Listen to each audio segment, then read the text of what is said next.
شفقت والا کام کرے، اور شفقت وہیں ہوتی ہے جہاں کوئی غلطی ہوتی ہے، درگزر وہیں ہوتا ہے جہاں کوئی کوتاہی۔ عورت اطاعت کرے، فرما برداری کرے، اس کو حکم ہے، خامن درگزر کرے، شفقت کرے، اور کوئی کوتاہی دیکھے، کوئی غلطی دیکھے، اس پر پردہ پوشی کرنے کی کوشش کرے۔ یاد رکھیں، اعلیٰ حضرت فاضل بریلوی رحمۃ اللہ علیہ فرماتے ہیں جو مردان خدا ہیں، جو اللہ کے بندے ہیں، جو مردان خدا ہیں، فرمایا ان کا طریقہ تو یہ ہے کہ وہ اپنے گھر والوں کی بڑی بڑی غلطیاں معاف کرتے ہیں، بڑی بڑی کوتاہیاں، بڑی بڑی۔ حضرت ابو الحسن رحمۃ اللہ تعالیٰ علیہ، جناب ابو الحسن خرقانی بہت بڑے درویش صوفی گزرے ہیں، اور صاحب بصیرت اور زندہ اور بیدار مغز صوفی تھے، صرف ہو والے صوفی نہیں تھے۔ ان کو خبر ہی نہیں کہ معاشرے میں میں کھٹکتا ہوں دل عالم میں کانٹے کی طرح، اور تو فقط اللہ ہو اللہ ہو اللہ ہو۔ حضرت ابو الحسن خرقانی خانقاہ بھی آباد کرتے تھے، اور معاشرے میں کبھی ظلم ہوتا تھا تو بادشاہوں کا جا کے حقہ پانی بھی بند فرما دیا کرتے تھے۔ بڑے بیدار مغز اور بیدار ذہن صوفی تھے۔ حضرت بایزید بسطامی رحمۃ اللہ علیہ کے سجادہ تھے، اور محمود غزنوی آپ کا مرید تھا۔ اب بہت صاحب بصیرت بادشاہ ہوا ہے، وہ آپ کا خدمت گزار تو حاضر ہوتا تھا۔ محمود غزنوی کہتے ہیں جب میں پہلے دن گیا تو بابا جی مجھے اٹھ کے نہیں ملے، بیٹھے بیٹھے سلام کیا، واپس آنے لگا تو مجھے چھوڑنے آئے میری سواری تک، تو میں نے کہا حضرت جی جب آیا تھا تو پوچھا بھی نہیں اور اب چھوڑنے آ گئے؟ تو فرمانے لگے جب تو آیا تھا تیرے اندر تکبر تھا، تو کہتا تھا مولوی بادشاہوں کو اٹھ کے ملتے ہیں اس لیے نہیں ملا، اور اب تو سوچ رہا ہے کہ نہیں سارے مولوی ایک طرح کے نہیں ہوتے، اس لیے میں تیری عزت دینا تیرے لیے ضروری سمجھا ہے، اس لیے تجھے چھوڑنے آیا ہوں۔ حضرت ابو الحسن بڑے صاحب بصیرت آدمی۔ ایک آدمی یمن سے آیا، کئی 100 کلومیٹر کا سفر طے کر کے ملنے، اس نے دروازے پہ دستک دی، حضرت کے گھر کے دروازے، بادشاہ کے پیر ہیں۔ اندر سے بی بی صاحبہ بولی کون ہے دروازے پہ؟ فرمایا میں یمن سے آیا ہوں یا مصر سے آیا ہوں، بڑی دور سے ملاقات کرنی ہے۔ حضرت صاحب کدھر ہیں؟ تو بی بی کہنے لگی تجھے بھی کوئی کام نہیں جس طرح اسے کوئی کام نہیں، تو بھی فارغ ہے اس کی طرح، بس یہی اللہ اللہ یہی ڈیوٹی ہے تیری بھی۔ میں نے کہا یار اتنا بڑا صوفی اور گھر میں اس کا کیا حال ہے، وہ بات کرنے والی؟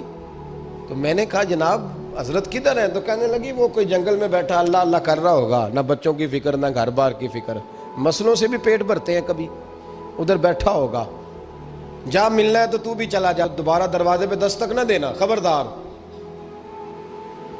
کہتے ہیں میرے وہ جو میں ایک ذائچہ بنا کے آیا تھا نا اللہ کے ولی کا، وہ میرا سارا ہی ٹوٹ گیا۔ میں نے کہا کچھ نہیں یار، جس کا گھر حال نہیں تو باہر کیا ہوگا، اندر ہی کوئی طبیعت نہیں۔ لوگ فٹافٹ اعتراض کرتے ہیں، کہتے ہیں صاحب فلاں بندے کو نہیں صحیح کر سکے تو، حالانکہ یہ بات اور ہے، یہ پہلو اور ہے۔ نوح علیہ السلام کی بیوی اگر کافر رہ جائے، بیٹا اگر غیر مسلم رہ جائے تو یہ حکمت الہی ہوتی ہے، یہ اللہ پاک کی حکمت ہوتی ہے، حکمت ہوتی ہے، اس میں پیغمبر کی تبلیغ میں کوئی اعتراض نہیں کیا جا سکتا۔ اس نے کہا جنگل میں ہوں گے تو بھی چلا جا۔ کہتے ہیں وہ جو میرے ذہن میں ان کا زاویہ تھا، وہ جو ایک شخصیت کا روپ میں بنا کے وہ تو نکل گیا، لیکن میں نے کہا چل اتنی دور سے آیا ہوں بابے سے میل ہی لیتا ہوں، شام ہو گئی ہے رات بھی رہنا ہے۔ کہتے ہیں میں نے جنگل کی طرف منہ کیا تو حضرت جنگل سے آ رہے تھے اور شیر پہ بیٹھے ہوئے تھے، شیر پہ بیٹھے تھے۔ فرماتے ہیں پھر میرے دل میں خیال آیا، میں نے کہا بی بی قابو آتی نہیں اور شیر کو قابو کیا ہوا ہے۔ پھر وسوسہ آیا اتقوا فراست المومن فإنه ينظر بنور اللہ، رواہ ترمذی او کما قال صلی اللہ علیہ وسلم۔ اللہ کے رسول فرماتے ہیں مومن کی فراست قلبی سے ڈرو، وہ تو اللہ کے نور سے دیکھا کرتا ہے، اللہ کے دیے ہوئے نور سے دیکھتا ہے۔ اللہ اکبر۔ جب یہ بات سنی نا، اس نے کہتے میں نے دل میں سوچی تو حضرت میرے دل کی بات جان گئے اور فرمانے لگے او بھائی، کہتے میں نے کوئی حال بتایا نہیں، خود ہی فرمانے لگے میاں اس کے اندر صرف ایک ہی غلطی ہے کہ وہ زبان کی ٹھیک نہیں، بستر کی بڑی پاک ہے، نظر کی بڑی پاک ہے، کردار کی بڑی اچھی ہے، میرے بچوں کو پالتی ہے، بس زبان کی ذرا ٹھیک نہیں۔ اور فرمانے لگے میں اس نتیجے پہ پہنچا ہوں اگر میں نے اسے نکال دیا تو اور کوئی رکھے گا نہیں، بیچاری زندگی ساری پریشانی میں گزار دے گی، اور پھر اگلے لفظ کہے تو حد ہو گئی۔ فرمانے لگے میں اس بد زبان سے حسن سلوک کرتا ہوں، اللہ نے یہ بے زبان مخلوق میری فرما بردار بنا دی ہے۔ فرمایا یہ میرے وظیفوں چلوں عبادتوں سے نہیں آیا شعر، یہ اس بد زبان سے حسن سلوک کرتا ہوں تو رب نے یہ بے زبان مخلوق میری۔ اب یہ گنجائش، یہ حکم خامن کے لیے ہے، یہ تقریر سن کے بی بی نہ کہہ دے کہ میں نے بد زبان ہونا ہے تو آپ فرما برداری کریں میری، تو یہ جس کے لیے بات ہو اسی تک رہے۔ خامند کو حکم ہے کہ اگر کوئی کوتاہی ہے تو اس کوتاہی کی پردہ پوشی کرے۔ گھر جو ہوتا ہے نا، گھر کچھ چیزیں اجازت نہیں دے رہی میری کہ میں کچھ اور بات آپ سے کروں، کچھ آپ کو نیند بھی آ رہی ہے۔ دیکھیں پورا وجود سلامت ہو اور اندر روح نہ ہو تو بندہ زندہ رہ سکتا ہے؟ جڑے نہیں بولے انہیں رہ لینا میرا خیال۔ وجود ہو سارا سلامت ہے لیکن روح سلامت، بندہ بچ جائے گا؟ بولے نا یار، جنہیں نیند آ رہی ہو بولو، نہیں نہ رہ سکتا۔ پورے گھر میں ہر شے ہو، ذمہ داری سے بات کر رہا ہوں، پورے گھر میں ہر شے موجود ہو، اگر گھر میں دین نہ ہو تو گھر چلتا نہیں چل سکتا۔ جس گھر میں نماز نہ ہو وہ گھر نہیں چلتا، جس میں قرآن پاک نہ ہو وہ گھر، اس لیے کہ دین روح ہے۔ دین، اگر گھر میں دین نہیں تو گھر چل سکتا؟ سن لے حدیث پاک ترمذی شریف کی، نبی کریم علیہ الصلاۃ والسلام، یہ بھی حق ہے، یہ آخری بات اس عنوان پہ سنیں، یہ حق آخری ہے، اس کو بھی سمجھیں۔ ترمذی شریف میں نبی پاک علیہ السلام نے فرمایا، دعا دی حضور نے، نبی پاک فرماتے ہیں اللہ اس بی بی کو جزائے خیر دے، اللہ اس پہ رحم فرمائے جو سویرے اپنے خاوند کو نماز کے لیے جگاتی ہے، اور اگر نہ اٹھے تو پانی ڈال کے جگاتی ہے، اور فرمایا اللہ اس خاوند پر رحم کرے جو سویرے اپنی بیوی کو نماز کے لیے جگاتا ہے، اور اگر نہ اٹھے تو پانی ڈال کے جگاتا ہے، رحم کرے۔ سب سے زیادہ حق میاں بیوی کا ایک دوسرے کا ساتھی ہے کہ انہیں دیندار بنائے۔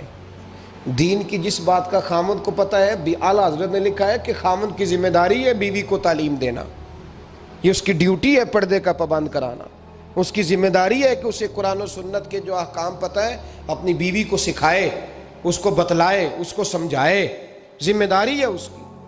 فرمایا اللہ اس پہ رحم کرے، ذمہ داری ہے، ایک دوسرے کو مذہب سے آشنا کریں، پیار کے ساتھ محبت کے ساتھ قائل کریں۔ خامند بڑی باتوں میں روٹھ جاتا ہے، اگر کبھی اس بات پہ بھی روٹھ جائے کہ آج نہیں روٹی کھانی تیرے ہاتھ کی، انہیں نماز ہی نہیں پڑھی تو آج نہیں میں نے تیرے ساتھ کوئی بات کرنی اس لیے کہ تیری آواز گلی میں نے سنائی دی ہے مجھے، تو خامند کو چاہیے کہ اسے دینداری سکھائے۔ عورت کو بھی چاہیے کہ وہ کہے صاحب تھوڑی روٹی کھا لینی ہے لیکن مہربانی کریں حلال رزق لے کے آئیں، مجھے زیادہ کپڑوں کی ضرورت نہیں، میں پرانے پہ گزارا کر لوں گی لیکن میرے بچوں کے حلق سے ہرا نہیں گزرنا چاہیے کہ دینداری ایک دوسرے کو سکھائیں، ایک دوسرے کو۔ حضرت سلطان باہو کا نام تو سنا ہوگا آپ حضرات نے، الحمدللہ کافی لوگوں نے سنا ہوگا۔ حضرت سلطان باہو رحمۃ اللہ علیہ کے جو والد تھے ان کا نام تھا حضرت بازید، جاگیردار تھے، دنیا دار تھے، بہت بڑے مالدار تھے۔ فرماتے مذہب کی طرف میرا رجحان نہیں تھا، چوتھی شادی کی بی بی راستی کے ساتھ۔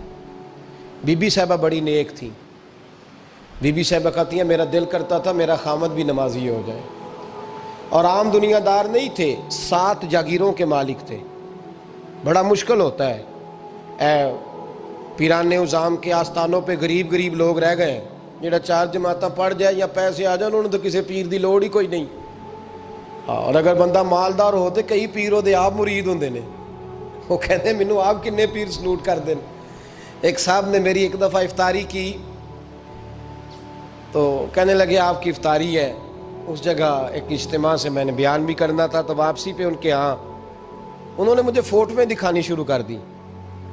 اب یہ بھی ایک مسئلہ ہے نا، کیا کہتے ہیں اس کو، سیلفی جی، بڑے بڑے سیانے بندے ساری دیہڑی یہی کام کر دے رہے ہیں اور کم ہی کوئی نہیں سرے، تو وہ مجھے تصویریں دکھانے لگے، اے پیر صاحب دی بھی میں دعوت کیتی، اے پیر صاحب دی بھی میں دعوت کیتی، اے پیر صاحب دی بھی میں دعوت کیتی، اے پیر صاحب دی بھی میں دعوت، 14-15 پیر مجھے گنوا دیے۔ تو کھانے تو بعد مینوں کہن لگے کہ تسی دوبارہ کدو آؤ گے؟ میں کہا جدو تسی 200 بندے ہو میرا بھی نام دس لو گے ادو آ جائیں گے۔ اب مالدار آدمی ہے نا، تو اب بعد میں مجھے ایک دو دفعہ انہوں نے فون کیا، میں کہا وہ بڑے بڑے پیران دی اس لسٹ میں اپنا نام نہیں شامل کرانا چاہتا، میں نے تو نہ چھوٹے چھوٹے جی رہن دے بھائی، ہم بچتے ہیں اس کام سے، بچتے ہیں ایسے آدمی سے۔ وہ کسی درویش نے کہا تھا جس کی ہر بات میں پوشیدہ ہو نشتر کی چبھن، ایسے ہر صاحب احسان سے ڈر لگتا ہے، بچنا چاہیے۔ تو مالداروں کے تو آپ بڑے مرید ہوتے ہیں، کئی پیر حاضریاں دیتے پھرتے ہیں، کہیں مولوی دست نگر ہوتے ہیں، معاذ اللہ، اللہ خودداری اور عزت نفس عطا کرے، آمین تو کہہ دیجئے، دینداری کے اللہ توفیق عطا فرمائے۔ تو بہت بڑے جاگیردار تھے حضرت سلطان باؤ رحمۃ اللہ علیہ کے والد۔ بی بی شیبہ کہتی ہے نمازی بنانا تھا خاوند کو۔ کس کو؟ کس نے؟ بولے، کس نے نمازی بنانا ہے؟ اور بیوی کو کس نے بنانا ہے؟ پکی گل نے جی؟ میں کونسلر صاحب نوں میں کہا ماشاءاللہ جیت گئے ہو؟ کہندے ہاں جی۔ میں کہندے جی کوئی حکم ہوئے تو میں دسو۔ میں کہ حکم ہے کہ تسی اپنے حلقے دے بندیاں دی ڈیوٹی لانی، کیڑا کیڑا نماز حاضری لانی ہے، کیڑا کیڑا نماز پڑھنا ہوندا ہے تے کیڑا کیڑا نہیں ہوندا۔ کہنے لگے بڑے سیانے نکلے ہو، پہلا مینوں ہی وسیتے واڑ چھڑیا جی، میں جاؤں گا تے دوجیاں دی حاضری لاؤں گا نا۔ تو خاوند نمازی بنائے گا بیوی کو تو اس سے پہلے خود بنے گا تو بنائے گا نا جی۔ جی تو اگر خاوند کہہ دے تو پڑھیا کر، میرے پیچھے نہ لگی تو کہنی جنی کو تو پڑھنی اونی میں پڑھنی ہے نا۔ تو میں آج میں ایک دوست کو کہہ رہا تھا بچے وہ کام نہیں کرتے جو آپ کہتے ہیں، اور میں نے جمعے میں بھی کہا تھا بچے وہ کرتے ہیں جو ہمارا عمل دیکھ کے بچے چلتے ہیں، صرف بات پہ عمل نہیں کرتے۔ بی بی راستی کہتی ہے میں نے ٹھان لی کہ میں نے اس جگیردار کو، وڈیرے کو، اس موٹے بڑے چودھری کو میں نے نمازی بنانا اور بنا کے دکھانا ہے نمازی۔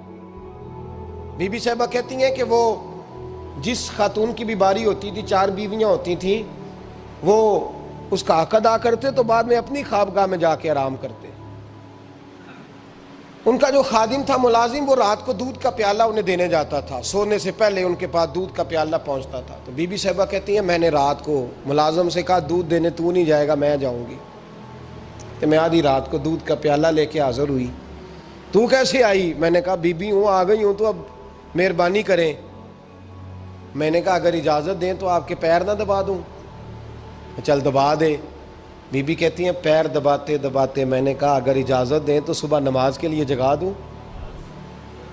یہ نماز کی تبلیغ ہو رہی ہے۔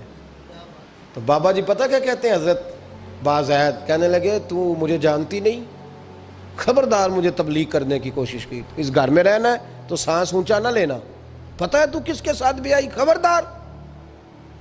کہتے میں چپ کر کے آ گئی۔ اگلے دن پھر دودھ لے کے پہنچ گئی تو انہوں نے آنکھ کھول کے دیکھا میری طرف، پھر آ گئی ہے۔ میں نے کہا اب میرے خاوند ہیں، میرے سر کے تاج ہیں، پیر دبا دوں؟ کہ دبا دو۔ کہتے ہیں میں نے 10 منٹ پیر دبائے تو میں نے کہا اگر جان کی امان پاؤں تو فجر میں جگا دوں؟ میں نے جلال فرمایا۔ کہنے لگے تجھے کہا تھا نا کہ مجھے کسی کا مشورہ قبول نہیں، تو کون ہوتی ہے مجھے بات کرنے والی، چل دوڑ جا۔ بی بی صاحبہ کہتی ہیں میں 10 دن جاتی رہی۔ کتنے دن؟ انہوں نے سختی بھی کی، برا بھلا بھی کہا، اور کئی دن یہ بھی کہا کہ کل آئی تو پھر یاد رکھنا۔ کہتی ہیں 10ویں دن میں گئی تو حضرت بازید کہتے ہیں میرے دل میں خیال آیا یہ جان چھوڑنے والی نہیں، یہ باز نہیں آئے گی، اور چلو ہے بھی تو میری بیوی، غلط بات بھی کوئی نہیں کر رہی، کہہ بھی نماز کر رہی ہے۔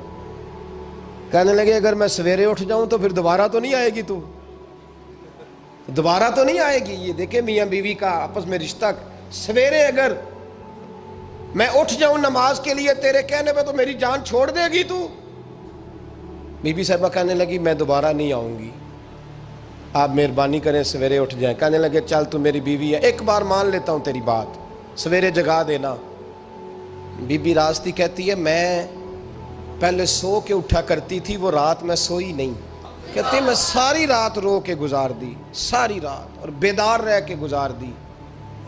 سویرے فجر کے وقت پانی گرم کیا، بغل میں مصلی لیا، خامد کو بیدار کیا، وضو کرایا، اور کہتی ہیں جب وہ اللہ اکبر کہہ کے سنتوں کی نیت باندھی تو میرے اس طرح آنسو گرے جیسے سیلاب آتا ہے اور دریا کا بند ٹوٹتا ہے، اور میں نے رو کے کہا مولا میرے اختیار میں یہیں تک تھا، میں مسلح پہ کھڑا کر سکتی ہوں، میں دل تو نہیں نہ بدل سکتی، وہ تیرے قبضے میں ہے، مقلب القلوب ہے، فضل کار اس کا دل بدل دے۔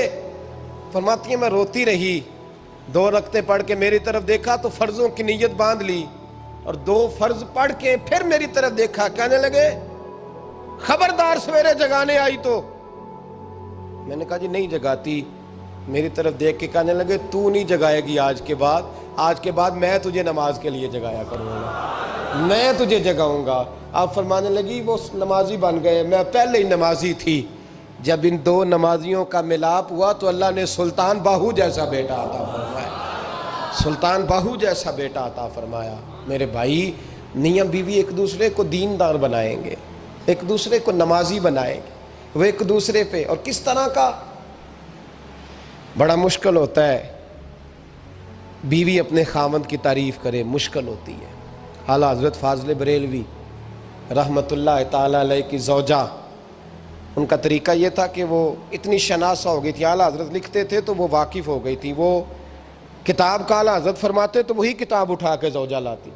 اس زمانے میں قلم بنتے تھے اپنے ہاتھوں سے، لوگ چھری لے کے اس کے ساتھ قلم بنایا کرتے تھے، تو قلم بنا کے سیاہی رکھتی، کاغذ کئی دفعہ ڈانٹ دیتے، اعلیٰ حضرت کئی دفعہ ڈانٹ دیتے، لیکن اماں جی سنتی۔ وقت وصال آیا تو ایک دن فرمانے لگے حامد رضا کی ماں، تو نے ساری زندگی مانگا کچھ نہیں، تو نے میری بڑی نوکری کی، میرے دین کے کاموں میں سب سے بڑی مددگار تو تھی، چل کوئی چیز مانگ لے۔ جب دین کے رشتے ہوتے ہیں تو پھر معاملے بھی دینداری کے طے ہوتے ہیں، کچھ مانگ لے۔ بڑا کچھ مانگ لیتی ہیں نا بیویاں، بڑا کچھ۔ اعلیٰ حضرت کی زوجہ کیا کہتی ہیں میں نے آپ کو صبح و شام دیکھا ہے، میں نے آپ کے دکھ سکھ دیکھے، خوشی غمی میں آپ کا رویہ دیکھا ہے، میں نے آپ کو ہمیشہ دیندار اور پرہیزگار پایا ہے، اگر مجھے کچھ دینا ہے تو ہاتھ اٹھا کے میری بخشش کی دعا کر دیں، اور اگر صبح قیامت مجھے ضرورت پڑی تو میری سفارش کر دیں گے۔ اعلیٰ حضرت رو پڑے، یہ دینداری کے رشتے ہیں، رو پڑے۔ فرمانے لگے تیرے ساتھ وعدہ ہے، مصطفیٰ کریم صلی اللہ علیہ وسلم کے صدقے احمد رضا جب جنت میں جائیں گے تو تجھے ساتھ لے کے جنت میں جائیں گے، ساتھ لے کے جائیں گے۔ تو بھائی دینداری بنائیں، ہن لباس لکم وانتم لباس لہن، وہ تمہارا لباس ہے اور ان کا لباس ہو۔ رمضان شریف آ رہا ہے، ارادہ کر لیں کہ تراویحیں ساری جماعت کے ساتھ پڑھنی ہے، پڑھیں گے انشاءاللہ تعالی۔ نوجوانوں سے میری گزارش ہے، جوان بچوں سے، ضروری کوئی مذہبی چیز آپ نے دیکھنی ہو، سننی سنانی ہو تو ٹھیک ہے، ورنہ رمضان میں موبائل استعمال نہ کریں، مہربانی فرمائیں، ارادہ کریں۔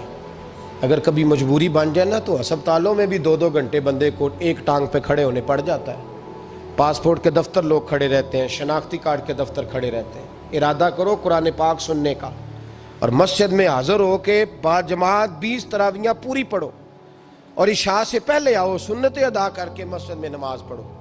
روزہ کوئی شیطانی وسوسہ قریب نہ آنے دو، روزے رکھنے ہیں اور انشاءاللہ رکھنے ہیں، پورے رکھنے۔ مزدور آدمی جو مزدور ہے وہ کہتا ہے میں مزدور ہوں، میں کیسے رکھوں؟ او خدا کے بندے، رب تعالیٰ نے تیرے اوپر فرض کیے ہیں، وہ کہتا ہے میں وہ چیز فرض کرتا ہی نہیں جو تو اٹھا نہ سکے، اس کو پتا تھا ہم رکھ لیں گے تبھی فرض کیے نا۔ اور مزدور کو تو اللہ اجر بھی زیادہ عطا کرتا ہے، کسی وسوسے پہ نہ لگے۔